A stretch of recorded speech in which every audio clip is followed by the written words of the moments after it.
All right, everybody, it's the Jerry Metcalf podcast where top real estate agents tell how they do it. Today, we have on the show Pam Pagnani. She is the Senior Vice President and Broker Manager for Greenwich, or the Sotheby's International Realty office in Greenwich. And she is coming on the show today to talk to us about leadership, and of all the agents she's seen successful in this kind of market, there's a lot we can learn. Pam, thank you for coming on.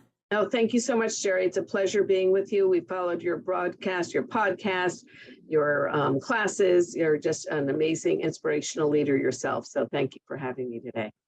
Well, thank you so much. It means a lot to hear you say that. So we've got to hear, everybody, this is a woman who is a leader in the real estate industry. And before you were a leader, there's a life story, but I'm going to give everybody some hints and then we're going to let you give the real story. But you were a kind of a powerhouse attorney, and you were recruited into Sotheby's and then became a leader of agents at Sotheby's. But in all of that, there was some exciting drama. We might make a TV show and write a book one day. Part of that was you were married. Well, you had children and were kind of went to single parenthood. And I mean, there's just a lot that's happened. So there's that part, but should we hear first about like where you grew up, how it happened, give us the whole life story. Sure. I won't bore anyone with much, but I did grow up here in Greenwich, which was a wonderful childhood. I'm the oldest of six, studied abroad in London, and while I was in college and met my then husband, did get married and had two wonderful children. And unfortunately, that marriage was not a success.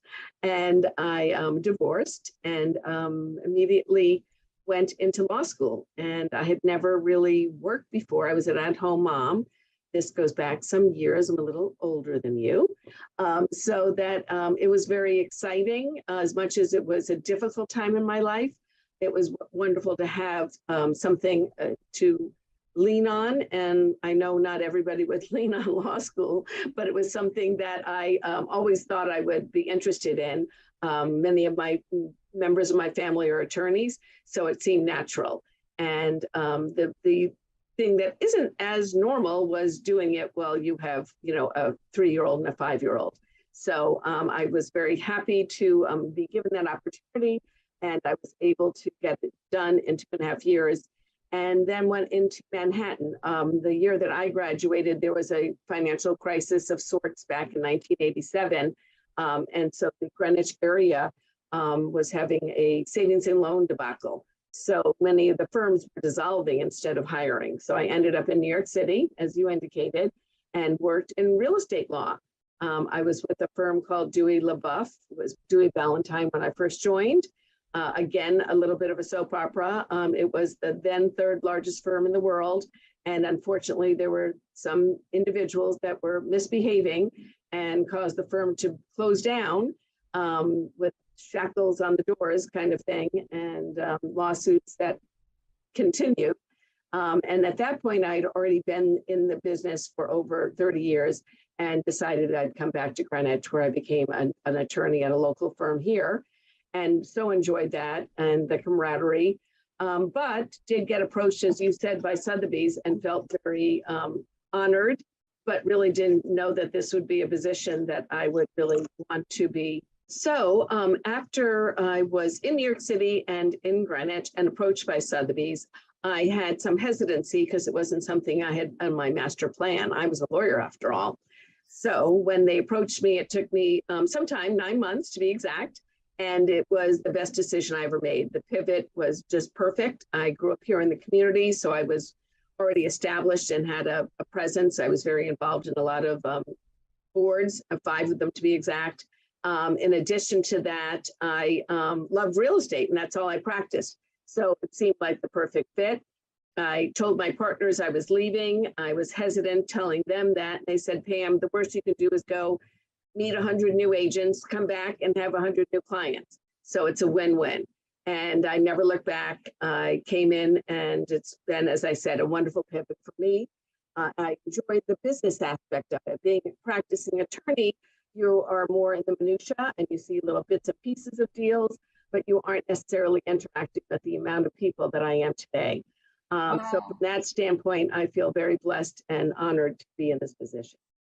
Wow. So you get a lot more big picture, fun stuff. Yes. But I want to repeat your story for everybody just to be sure they understand.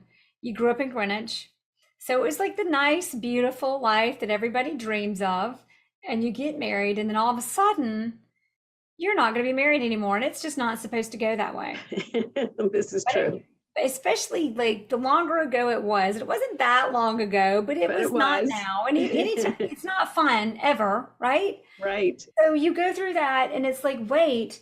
So I think that was at the point where you said, okay, I'm going to just push it through law school with two young children and become an attorney so I can like Support. create a great life for myself and my kids and my family. So you Precisely. go through that, and then you become this really successful attorney.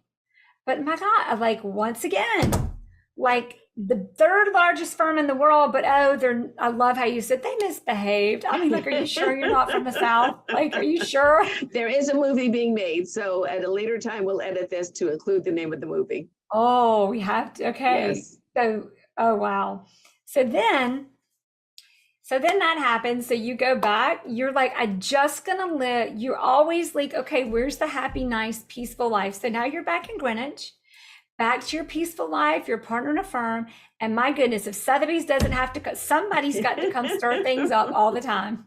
Now Sotheby's comes and they've got to have you. But what great partners to say, Pam, like the worst that could happen is you build a great sphere, an even better sphere of influence, and come back and bring more clients. Exactly. So I do think that, I am a ninja, and there are many of those people out here that are listening that are as well.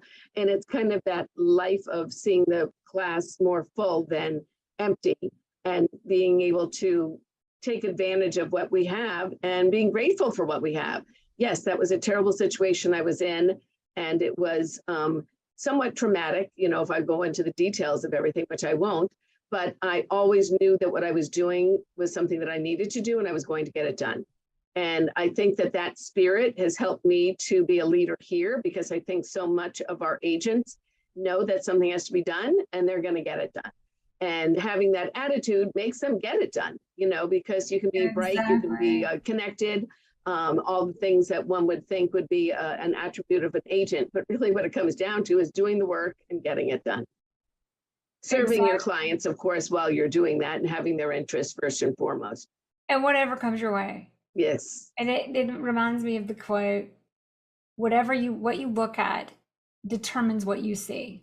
Oh, you always have so many wonderful quotes. I need to just listen to all your podcasts and just take notes. Well, that's a Jordan Peterson. I love that. Some people love Jordan, some people hate him. I kind of like him. But Jordan says and he goes into this whole, rabbit hole dissertation about it. Mm-hmm. It's so true. What you look at actually does determine, because the effort to look at something, there's a lot of things to look at. So decide what you're going to look at, and that will determine what you see, which determines where you go, which determines where you arrive. It's true. It seems so simple, those comments, and yet if you actually stop and think about it, it makes total sense.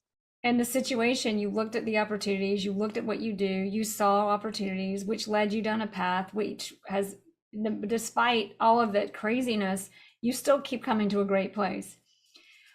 Very fortunate. That has a lot to do with leadership. And two things about that we're going to talk about today is talking about being a great leader. And I think a lot of agents, something that coming from a history of 18 years, is where it's always about business development, which is great. But when things get rough, having leadership skills helps you hold deals together and helps you get to the end in a way that's positive, not just pushing it through. And being a leader of agents in a market where the average sales price is 3 million and your office's average sales price is 3.5 million, you've got a lot of top agents that you oversee, understanding what makes them successful.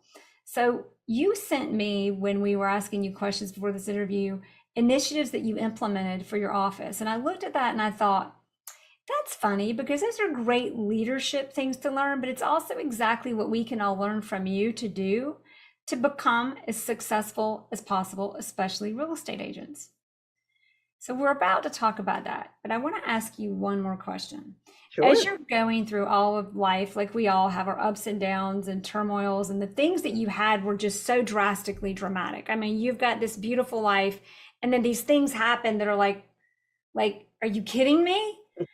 So when that happens through that, is there something that you can tell us was like, this was my greatest lesson or greatest surprise about life, or something that just kind of resonates that we can learn from you, from what you've experienced? I think that, there isn't a magic bullet. I do think that people are born with certain dispositions. So I think I'm very lucky that I'm born with a disposition that sees life I'm very grateful for everything that I have, despite problems that have occurred. In addition to that, I really have faith. And I think that I leaned on that more than anything during that time period. And I, never once doubted what I was doing, whether it was right or wrong. I just felt that I was being guided in the right direction. And having that feeling gives you confidence. And then when you have confidence, you can actually accomplish what it is that you are setting out to do. So I don't know if I answered your question the way that you would want me I to, but think you that's kind of the did. way I handled things. It's about in life seeing that things might just be happening for me, not to me. Right. Yeah. So here, everybody listening, the initiatives that you've implemented in your office to create success, and this is correlating leadership to being a great agent. So the 6 things are, you have implemented mentoring program, which is all about, like, if you're going to be successful, have a great mentor and be one. Number 2, networking events. Number 3, a collaborative team. Number 4, and that's about collaboration. So mentor, mentee, network, like get around the right people. Number 3 is collaborative team. It's about collaboration, right? It's not even like when you say win-win, that sounds, I think some people interpret that as compromise. It's like, no, really, like if we collaborate and listen, something that is a win for me may also turn into a win for you because of our common interests. Office renovation, your physical environment, what you're around, the energy around you, it actually matters and makes you feel differently. And you won the best renovation awards, HOBBY. You can tell us more about that. Sure. Number 4, book clubs, which is book clubs with agents from various offices. Always be learning. Number 5, walk and talk with Pam during the pandemic. 2 things: engage with others, and, by the way, have some innovation. Yes. Mentor, network, collaborate. Your physical environment matters. Always be learning and innovate and stay engaged. So let's talk about that. So mentoring, tell us first of all, big picture, how did you figure this out? How did all of these 6 things come together? And then we're going to dive deep on each one. Sure. So when I first came on board, just because of my background, I also was in operations at one time at Hartford Financial Products. I was their chief operating officer. So I have that mindset. I want best practices. I want to know how things are running. Are they running efficiently? Are they really running for a reason? Who's it benefiting? So I had that kind of mindset. So when I came in, it wasn't difficult because the office was well run, but I still wanted to be able to understand it. So it wasn't so much that I was looking to necessarily change things, but as a result, sometimes you do find things that you can improve upon. So that original one, if we're going to talk about the mentoring, was I realized that the world had changed. Growing up here, my mother was friends with realtors. And in those days, if they went to a lunch, the question always was, when the woman who was the realtor asked my mother to lunch, "Are you bringing the book?" And what is a book? What are you talking about? But the book was where all the information, what houses are on the market, how much are they selling for, how long did they take to close. So that generation still exists in my office. So the reality is the world has changed from a book to a computer to, digital to, TikTok. So, I mean, the whole world is upside down. And I understood and felt compassion for those agents who were well connected, good reputation, had high production, but just didn't grow up with this ability, or actually not even ability, but they never had it in front of them. The phone, the iPad, the computer. So this was one way for me to still allow them to do what they were doing, but thinking I need to have some younger individuals who are more comfortable in this space. And being in Greenwich, where you heard the average sales price townwide is 3 million, that's very difficult for an individual to live here and have a job that potentially has no income, correct? Because you're getting commissions, and who's going to turn over a brand new house, their home to a brand new agent who has no experience? A $3+ million home to a brand new agent. Exactly. So, mentoring.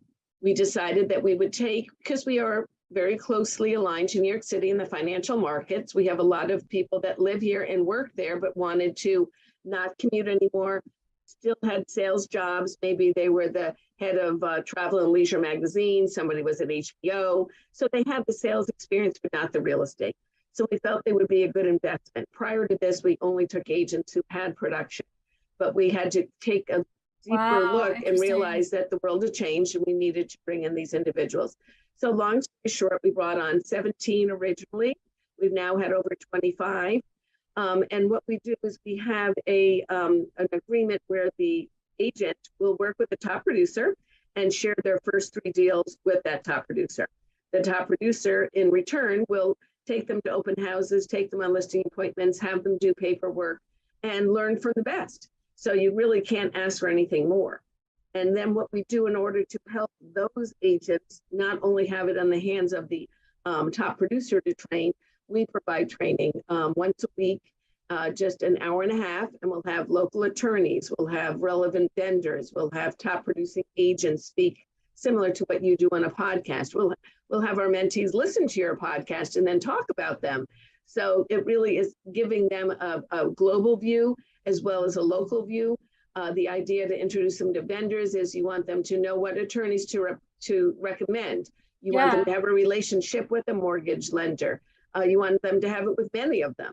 So this helps to kind of usher in that camaraderie again with community, but also helping them to develop their business. So basically, let's pause on that because that's the mentoring. Yes. So because we've got so big picture, I'm going to repeat what you said is big picture is like, okay, I'm coming in and I'm not a real estate agent. I'm an attorney, but I'm going to tell these people how to do it better. They may not be receptive to that. So it sounds like you were a little bit aware. Yes. You were well qualified. But so you came in and you said, okay, how can I come into an environment where I can help improve things without upsetting people, because that people don't love change, especially and you don't want to rock the boat or hurt anyone who's already doing a wonderful job. So you've got a lot of agents, and I find it interesting. You've got a lot of agents. I love it. You called it the book, like a lot of agents who came from that age of they've got the network and they're using the book, and the book's not even used anymore. That's right. And they were the only purveyors of market intelligence. There wasn't the internet. There wasn't Zillow. There wasn't the MLS as it is today with Flex and Manger. But it sounds like the mentoring program did a few things. It brought in some talented agents early because our industry is changing where agents are, it's not like you go have a job and then become an agent. You could be your career from day one. So get the talent at the right time. Correct. When they're coming in. But it was also, we've got agents who actually are so good at what they do, they haven't felt the need to innovate until almost after the fact. So here's a way to put 2 groups of people together who can actually also, we're not on the collaboration yet, but that's in and of itself, here's a problem. The solution is something that's going to grow the company and grow new agents and bring in the right agents and grow the agents we have now who are already amazing, but help them align to agents that they're supporting to become even more savvy. Absolutely. And quite honestly, the energy that it brought to the office was incredible because we have so many of them and they all kind of started together that they are almost like a class. Like in law school, you have you're either 1 year, 2 year, or 3 year. That's almost like what the mentees have become. They really integrated well together. They go out to open houses together. They work together on different projects in Greenwich. Often when somebody is doing a pitch, they may ask for 1 or 2 agents to come from our office. Instead of them going against each other, they'll say, hey, why don't we both go together and we'll say 2 for the price of 1.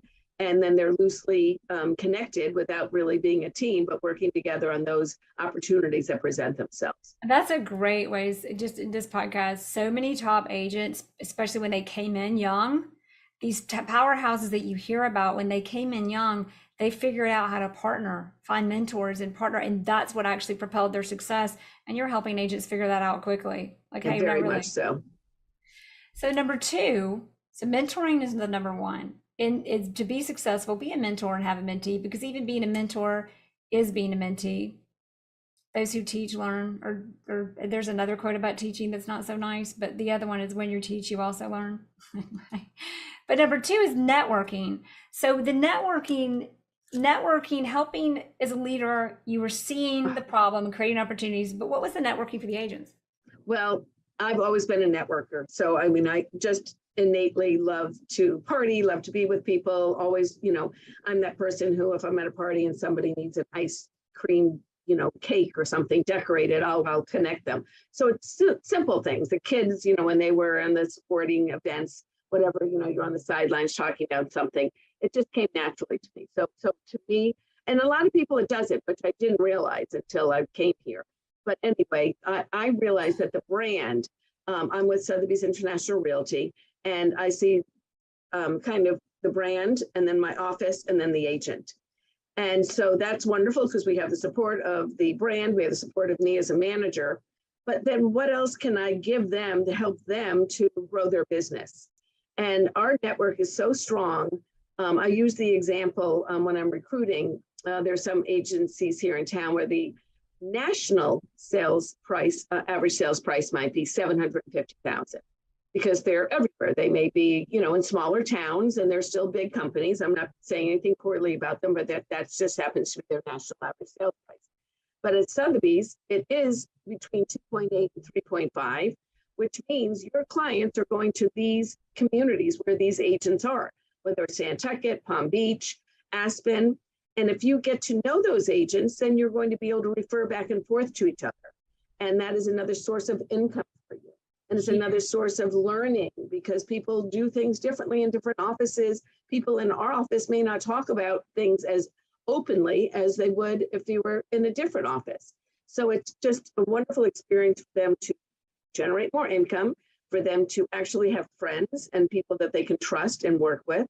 And it's also a learning experience. So I think that overall, that is how I've kind of incorporated it into my office. The agents that have gone to the GNEs who hadn't gone for 18 years, they were here. And there's a story one of my top agents tells about how I said, well, are you going to the GNE? And she goes, no. So let's and I tell said, everybody what GNE is. So GNE is the global networking event for Sotheby's International Realty, and there's one every 18 months. Precisely. So Okay. she, after 18 years, said, yes, I'll go. She now is the best networker in the company. She gets on top producer panels as a result. She gets referrals as a result. And as one recent study indicated, what is the best thing to help you age in wellness? And it's friends and friendship. And that's one aspect of our life that is so different than so many of our contemporaries. I'm in my 60s and a lot of my friends are retired and might be happy playing bridge, going to golf and, doing an occasional this, that, or the other. Whereas in this business at this age, I'm out pretty much every night. There's always something to be going on. I make so many friends when I go to these events. I just came back from Texas yesterday from being at the Texas networking event with 750 agents.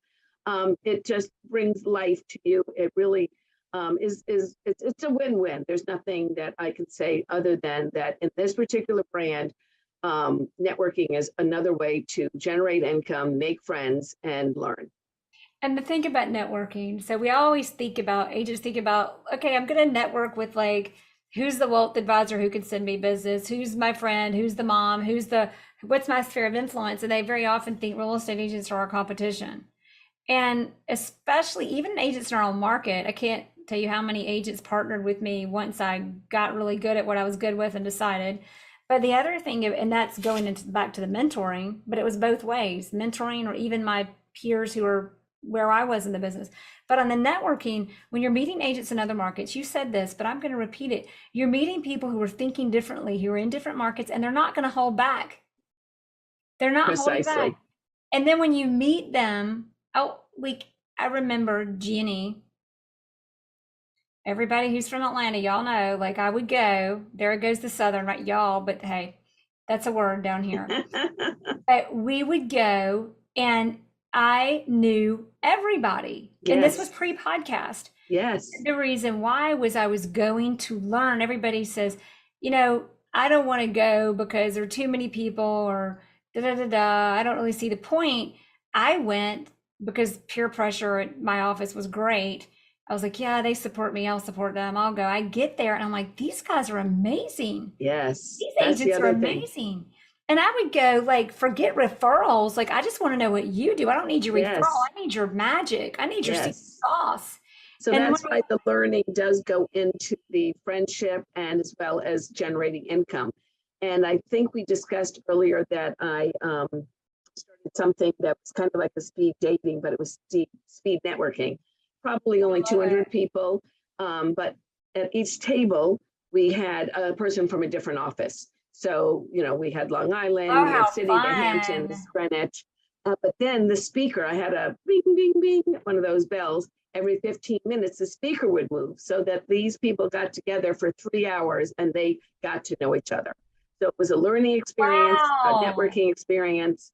And so I think That's that it brilliant. goes hand in hand. And so that comes naturally to me. And it's almost something that I find is just, it's necessary to be But you, successful. but in a room of 200 people, usually like you meet three or maybe you meet 20, Yes. but it's super, but you got a room of 200 people to meet one another and have a real conversation. And Yeah. you took 2 hours. Yeah. Three That's hours. powerful. Yes. And they remember, and we track it. So we see our referrals go up as a result of that. Now, I'll say I one other bet. thing that I did as a mistake to anyone who's listening. I went to the first GNE Global Networking event, and I believe it was in the Fontainebleau in Miami, or maybe it was Palm Beach. I can't remember. But anyway, partied the whole time, had a great time, just cards, cards, cards, you. I got back and my suitcase just was filled with cards and I didn't know what was what. So there's always a second time. So the second time I said, okay, this is what we're going to do. I had maybe 25 agents coming from my office. And what I did was I called every one of our feeder markets and their managers to set up breakfast, lunch, go to class, go to cocktails, go to dinner, so that my agents could meet somebody in each of their feeder markets and establish their own relationship. They could either like it or not, but at least it was purposeful. It was That is direct. And that amazing. was a collaborative effort between myself and the other managers. We give profiles of the agents that we were referring. And it's really worked out nicely. And now we've been doing it for the last 8 years, and it's the way to go. So if anybody What is about doing that, engaging leadership? mm-hmm. And then my point was not nearly as great as all of yours, but in doing that, when you're meeting people and you want to learn about them, it's amazing the bond that it creates. And you just develop relationships and it's not there's no agenda. I just want to learn. And what comes of that is amazing, especially when you've got a leader like you who's making sure you guys just get together and start talking. Well, I do think that, again, growing up one of six, we traveled a lot. We were a party house as well. But I always found that people learn more about people that they traveled with than people that they knew for like 18 years at home that they went to school with every day. Stories come out, you just are more giving of yourself because you don't think you're necessarily going to see them, the next day Well, kind you're of not thing. distracted by life, Yes, right? yes. So those friendships really are formative. I mean, they really are important.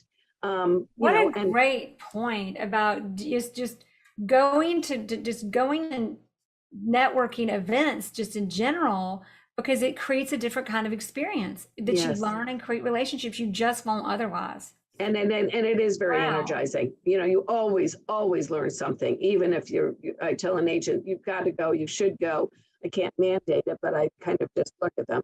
And they come back, even if I just learn two things, I've learned two more things that are going to help me propel my business or help me feel more confident in my business, because I am doing that.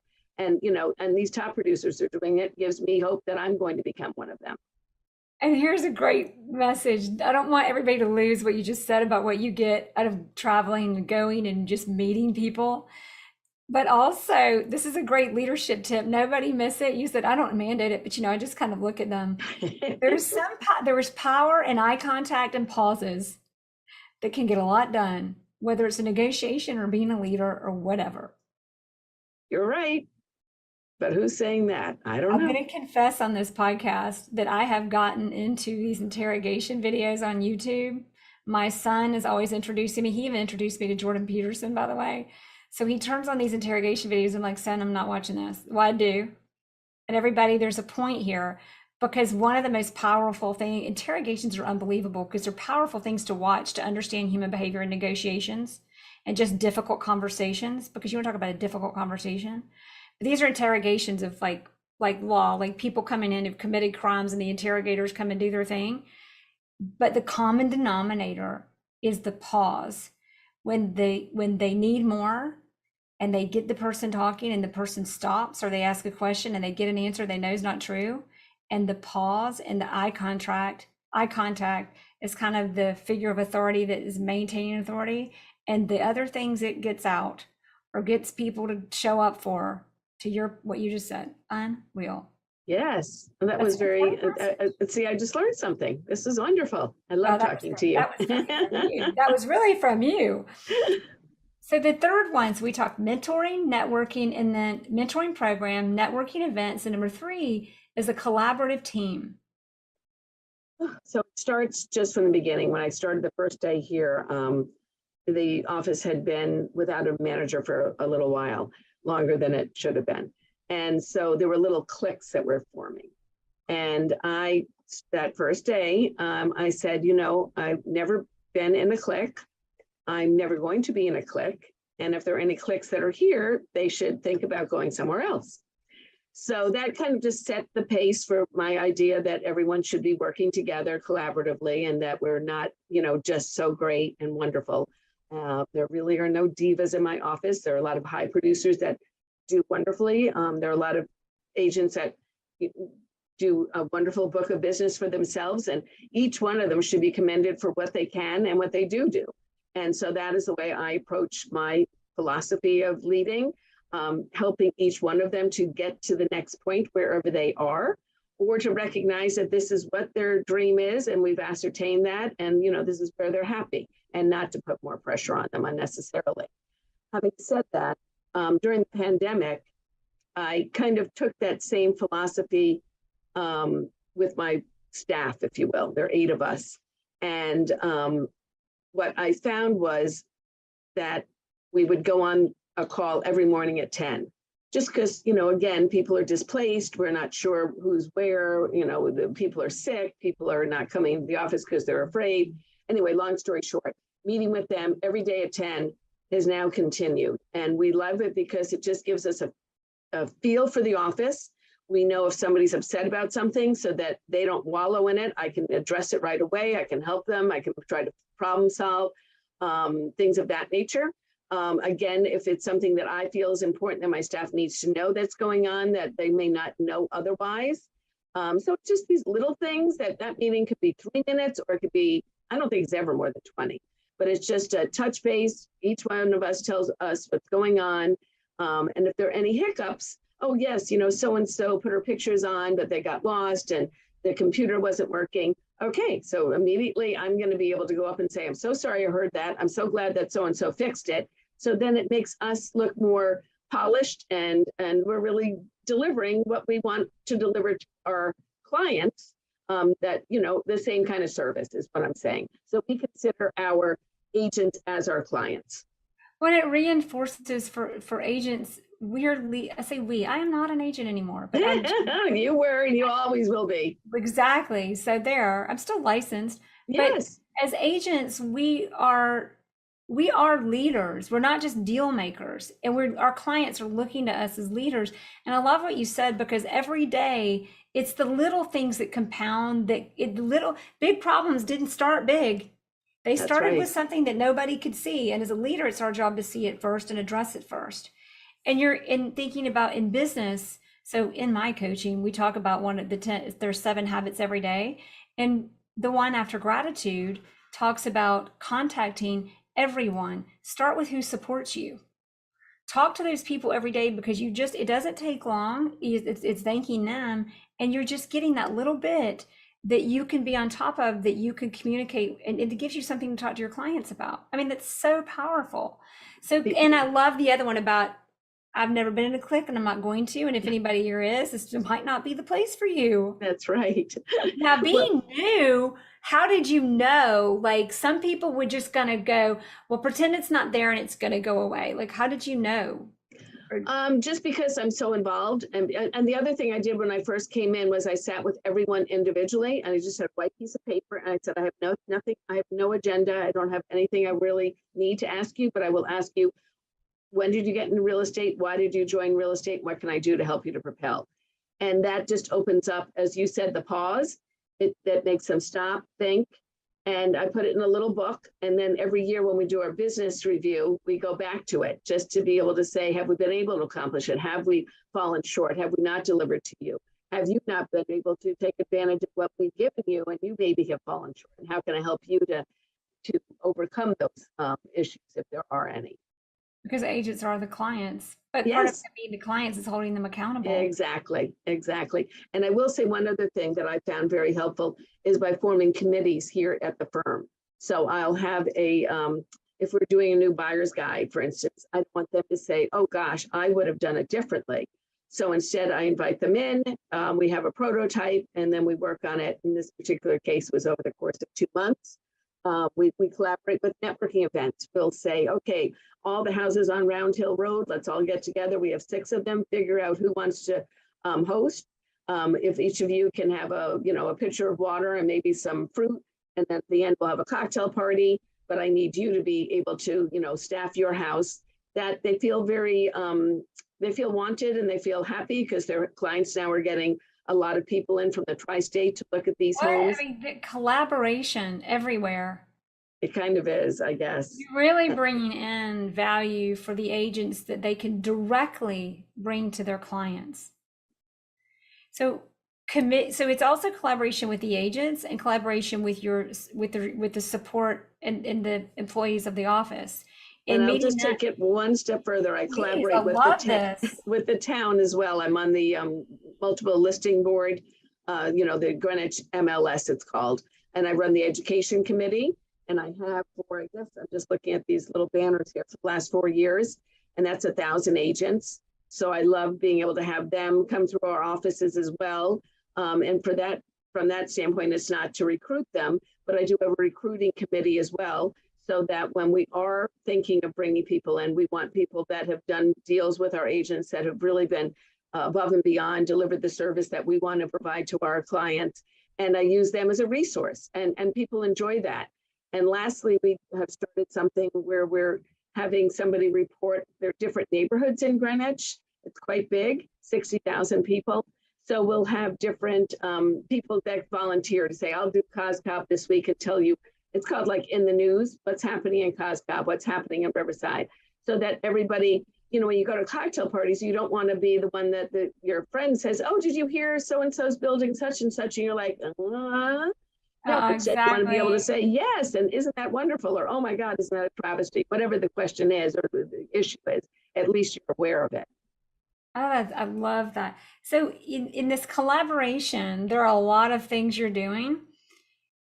One thing that would sum it up, and then I'm going to try to repeat them. I think everybody needs to hear them, but to sum it up, and this is leadership in general, but the thing that makes a great leader is someone who can go up here, clouds and dirt is Gary V, love him or not. Gary V Vaynerchuk, you probably know him. I think he's from New England anyway. He's actually from Russia, but that's another story.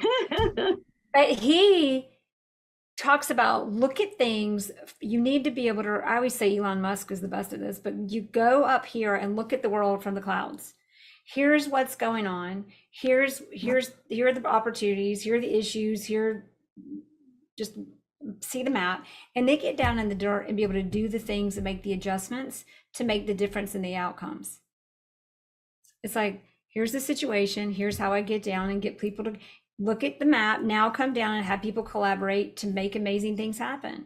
And so it's meeting every day with your team. It's meeting it's meeting regularly with your agents and having a accountability meeting annually to really get a big look, because our business is annual. It's about understanding and setting the tone of, we work together, we don't get in cliques, because that's just unproductive, and just being candid about that.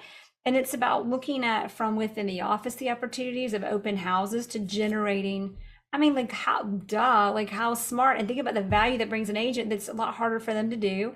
And then involvement in the community of understanding what the community is about, being a part of it from the developments and getting foresights and information to your agent so they can be in the field working with clients, and they've got a resource to give them the insight they need. No wonder your average sales price is so much higher than the market that is already high.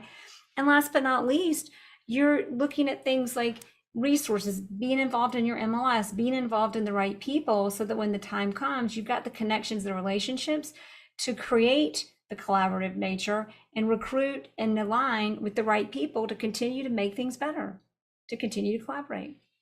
Nice summary.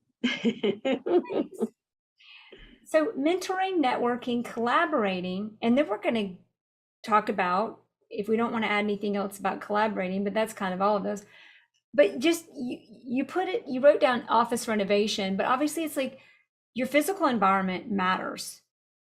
And you guys won, by the way, the best office renovation awards in its hobby, or HOBBY. What is Yes, that? Home Builders Association or something along those lines. Yes.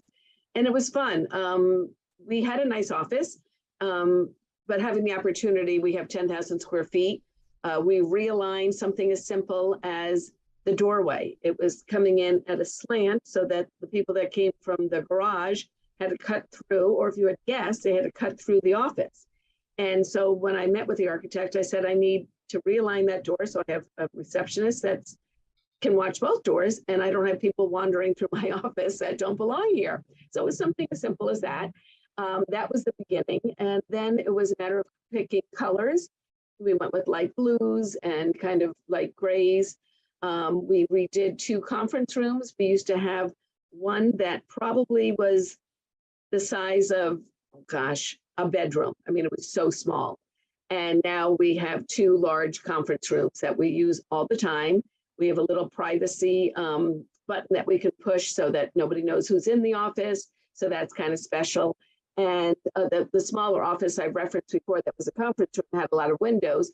So I took that and I said, okay, I'm going to make that into a 5-person windowed office.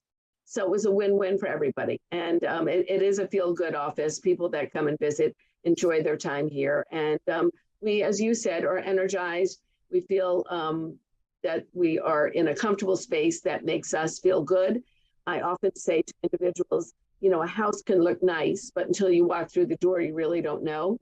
And similarly, when I interview people to come here, I'm like, you have to feel comfortable here.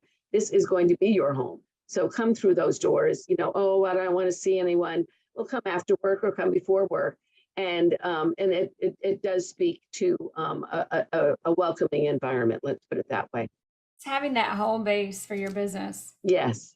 It makes the biggest difference. There are studies and everything. We can Google them later about the difference your physical. It's like, not to get wooey, but I think we've got a few wooey listeners, but it like the way energy moves, it really does. Yes. And I will want to give a shout out to Sotheby's. They were very, this was one area where I really worked with corporate, a designer, an architect, and they gave me free rein. And I really think that it was wise on their part to even suggest that I have it done. So it was a good experience all the way around.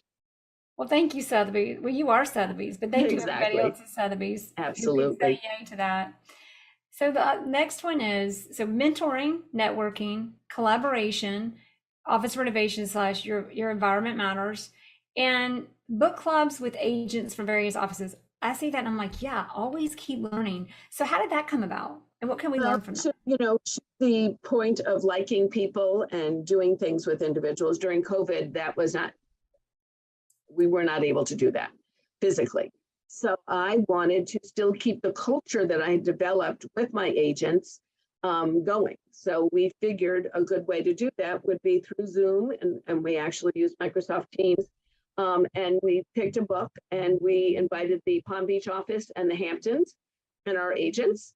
And we each week went through, and in some cases, these books may have been many chapters, so we may have done a certain amount of them. And then we got to a point where we didn't do it that way. We just did the whole book. But long story short, we had the breakout rooms. We had the opportunity for networking, for ideas exchange. Other managers joined me, so I got to MC with them. So that developed my relationship, more camaraderie with them. It was just a win-win all the way around, and we continue to do it. And I think it's, one of the, obviously COVID was a terrible thing, but one of the benefits was the ability, as we are doing right now, to be able to speak with one another and not be in each other's presence, but still have the opportunity to learn from each other and hear from each other. So with that said, the book clubs are a learning experience, a networking experience, and a collaborative experience. So it kind of is the same theme now that I'm thinking about it. Right? Like it all works together, but the book clubs gives you something to bond on and something to make sure that you keep the focus and continue to learn and grow. Yes, absolutely. So this walk and talk with Pam, I like just the name. I don't know if that is an official name, but yes, it walk and talk with was. Pam, and Pam during the pandemic. So that wasn't the book club. That was something different. So I have 100 and, well, I had 80. I have 127 agents now. And no one wanted to get together because of COVID. But some people wouldn't mind going outside and walking. So that's how the walk and talk started. So I didn't lose touch, so that I could say, okay, let's go to the beach. We'll go, around the point, or let's go to the Bruce Park and we'll go around that. And it would give us an opportunity to talk about nothing or a specific situation that they may be going through with some deal. And it was just another way for us to bond closer together and to learn from each other. Isn't that great? Like, talk about glasses half full. Think about like when you live in a second home resort like Greenwich, and you get in the grind of work, and you forget to stop and look at the beautiful water. Exactly. And look at this beautiful place that other people just get there when they possibly can to escape to it, and you're living in it. And what a great way to engage with your office, and just that's what I'm here. I mean, I'm like, just remember this beautiful place we live in. So true. And we're very fortunate. And I think that's one of the common denominators of all of my agents. They really do appreciate and love this town. And that's why it comes so easy for them to sell it. As we call them, trusted real estate advisors. We want them to be like an accountant or maybe a dentist, somebody that you have for life. And you want to be that trusted real estate advisor to help the couple that you're working with, their parents, when they go to a nursing home possibly, or a retirement community, or a child who's just graduated and is looking for their first home. So you want to be able to have participation in all of those deals. That's amazing. So in being a leader, well, which one do I want to ask? We're going to ask a leadership question and a production question. So I'm going to repeat it one more time, everybody. Mentoring, there's 6 things. It's about mentoring. That means be a mentor and a mentee. Always have a mentor and always be a mentor. Network not just within your sphere of influence of who you are as obvious, but look under the stones and look at all those opportunities that are hidden, like other agents across the country. And there's so much more. Collaboration, be collaborative. It's not win-lose, it's not force, it's power. That I'm quoting another book now. If anybody wants another book, it's Power versus Voice. It's a tough read, but it's got a great message. And then collaborate. Collaboration is not just win-win, it's making it happen. Office reservation, your physical environment. Books, always learn, always grow. And walk and talk with Pam is innovation, and we're back to collaboration, but it's about innovation and growing. So 2 questions, or actually you've got 5 more questions, but 2 questions right now is number 1, what is your advice when it comes to being a leader? If you could sum it all up, how did you become a great leader, and what is your biggest advice to do it? That's to you, but that's okay. I wasn't expecting this question, but I will just tell you from my heart that I really think you do have to get down and dirty. You do have to get your hands dirty. You have to be what it is that you are trying to solve. You have to really understand it. You can't just hear somebody tell somebody, and then really problem solve and put together the best team that you can in order to accomplish what it is you're trying to do. If it's a small thing, it may be only yourself and your assistant manager. If it's a bigger matter, you go corporate ladder. But you have to be able to know how to delegate how to identify what the issues are, and then actually take a stance and go forward and be willing to, not succeed, but be willing to be passionate about what it is that you're trying to achieve.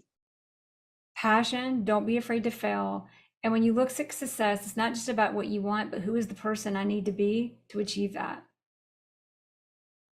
Next question. Overseeing all of these real estate agents, and I'm talking about real estate agents with really savvy clients and a rather high average sales price of 3.5 million. What is the common denominator of those agents who just really like hit the top, like those killers? What's the common denominator of those guys? I would say that they're very purposeful, that they have a real program, whatever that is. Each of them handle it differently. But when I mean program, they know what they're doing. They get up in the morning, for instance, maybe they go for a walk. They're in the office from 7:30 until 9:30 doing X, from 9:30 to 12:30 X, plus Y. And they're very positive in what they're doing, very confident what they're doing. And I do think that the overarching success of most of our agents is that they really care about their clients. They're not there for the almighty dollar. They're there for the deal, to make sure that their client is going to get what they deserve and what they have spent all their hard-earned money trying to achieve, whatever home that may be. And that really gives them, the passion, the desire to be the best. I do think that they spend a lot of time taking time to learn and utilizing that for their advantage of their clients.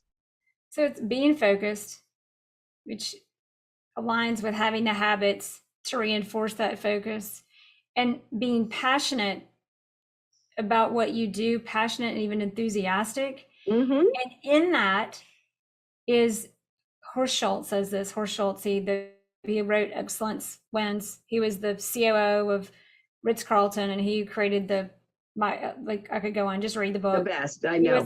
He's known as the Ritz-Carlton guy. Yes. Probably know. I've heard him speak. He said the common denominator in luxury is caring. Yes. It's caring.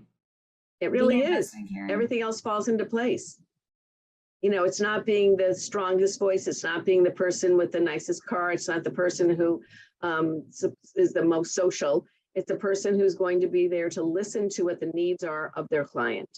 Not what you think they should be, not what you want them to be, but what their needs are. We can replay that one a few times. Wow. So final 3 questions. First question.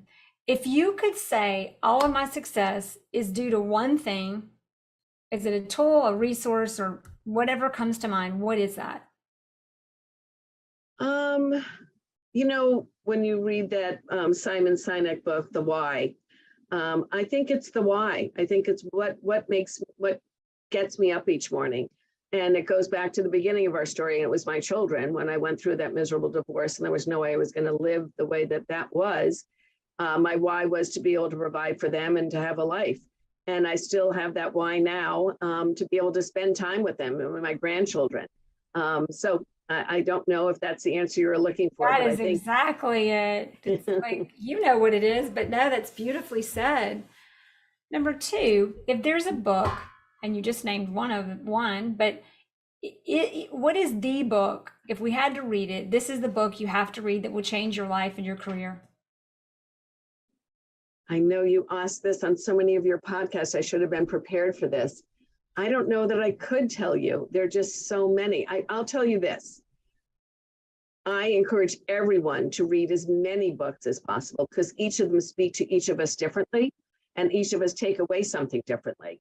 Now, I was a good student, worked hard all of my life, but I still am learning. And I constantly want to be in that realm where I can read, I can understand, because I've seen parents age, and those aren't things that we're going to always have all of our life necessarily.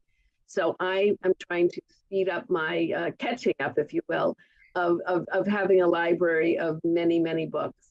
And I would say that right now I'm more into reading books like Jerry is, that help propel our business. But I Wait, will which say, book did you just say that helped propel our business? I just meant any books that are Okay, propelling our got it, business. got it. Yeah, as opposed to reading, like I used to love to just read novels. And that's I something know, that but I I would do like to too. do, but I just haven't been able to. Why is it so much fun to read the business books? So tell us a little bit, because you did bring up why. Yes. Anything else we should learn before I ask you the last question that was a big takeaway, or what really resonated with you and why that you haven't told us yet? Yeah, no, I think it was just that, again, I found it difficult to even understand what why meant. So, I mean, that seems how silly that is, but you do dig deep down to find out what that why is. And even though the answer is simple, it took a long time to figure out that that's what it was. I'm not sure if that makes sense, but that's the journey I That's went why we through. need to read the book. Yes. And I do like James Clear's, that the what's his habits, the 7 Habits. You're talking about Covey. That's Covey. Covey, but 7 Habits of Highly Successful Clear. People. I think it's called, oh gosh, I'm embarrassed. Oh, Atomic Habits. Atomic Habits. That That's was the another one. good one. But there's just so many. It just is a matter of, when I've read it. I could give you a list a mile long, and I'll be glad to share all the books that I love, but at this point, I Well, if can't you give do, you a we'll take favorite. it. We've got a place where we can link them all out. Yes, But the ones we talked about today were Why by Simon Sinek, yes. Atomic Habits by, is it James Clear? Is James that Clear. James Clear? And then it was more me, perhaps, but it's a great Covey, I book love all too. of his. Even something as simple as Dale Carnegie's How to Win and Influence Oh, People. yeah. A lot of these older classics, and they're still read, are read for a reason because they really are able to touch upon every one of our interactions with individuals and how to be better equipped to handle matters that are going to come to a successful conclusion. It's like that now I've got to name the last one, but you remind me of I think everybody considers it like the kind of like the Bible of even though the Bible has a lot of good stuff in that about this stuff too, but it's kind of the Bible of the self-help books. Yes. Is the Think and Grow Rich. Yes. I think that's by Napoleon Hill. So now we've Yeah. got 5. Last question. Or anything else we should hear No, from you? no. Last question. If we forget everything in this conversation and just remember one thing that we've said today, what do you hope we take away? And I'm not even sure we said it, but always be kind. And I think that by being collaborative, trying to learn, understanding people, working to help them to succeed, to find their best selves, is in a short sentence or just 2 words, is be kind. Listen, be thoughtful, be considerate. Everything else falls into place. I mean, then yes, I maybe have to call into action. I might have to hold people accountable. But at the end of the day, if I understand what it is they're trying to achieve, and if I'm trying to help them to achieve that, then being kind is a good way to be able to mutually get what we both need. It's amazing how when you're kind to do those things, you end up liking yourself better and getting a lot more results out of it anyway. And it's more fun. I mean, who wants to be miserable? No, I don't have time for that. Thank you. Everybody, it's Pam Pagnani with Sotheby's International Realty, the Greenwich office. Thank you so much for today. Oh, Jerry, thank you so much. Really, it's been a pleasure. And I really look forward to listening to all of your podcasts. You're amazing. Keep up the good work. Thanks for listening to the Jerry Metcalf podcast, where top real estate agents tell how they do it. If you like this episode, please share it with friends. To find more episodes, search Jerry Metcalf Podcast on any platform for podcasts, or go to jerrymetcalfpodcast.com. That's JEREMETCALF podcast.com.